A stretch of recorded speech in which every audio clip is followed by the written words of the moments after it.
Hi, thank you for joining us for another episode of the Life Flight Therapy podcast. Today we're going to talk about life flight and pets or animals in general.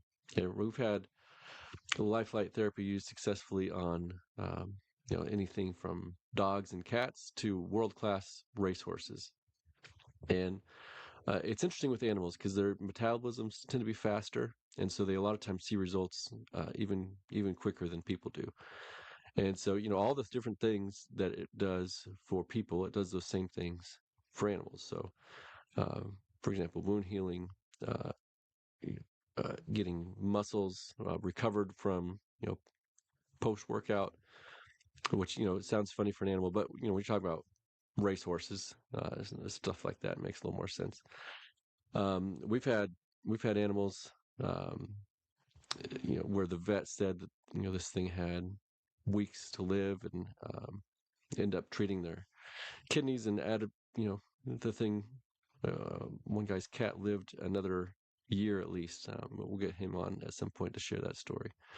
But animals they tend to love it. You would think it might be difficult to get an animal to stay with a pad with red lights coming out of it.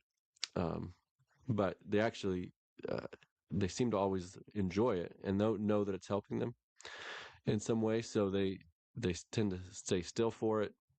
Um, Sometimes even ask for it.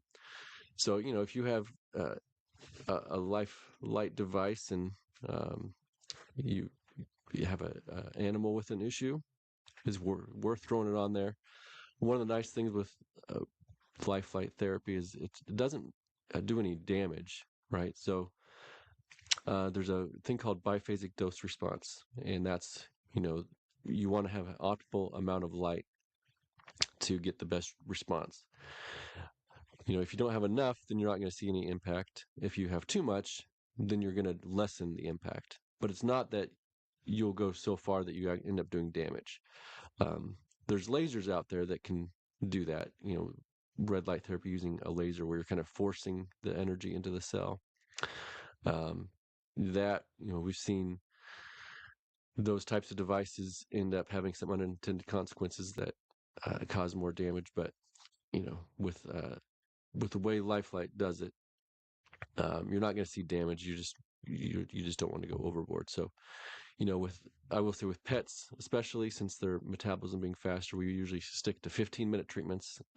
Our protocols typically are 15 or 30 minutes, and with people, we generally recommend do 30 minutes if you can, if you have time, and with pets, stop at 15 minutes.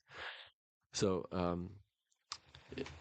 if you have questions about this or other things you want to ask about, reach out to us at lifelightTherapy.com.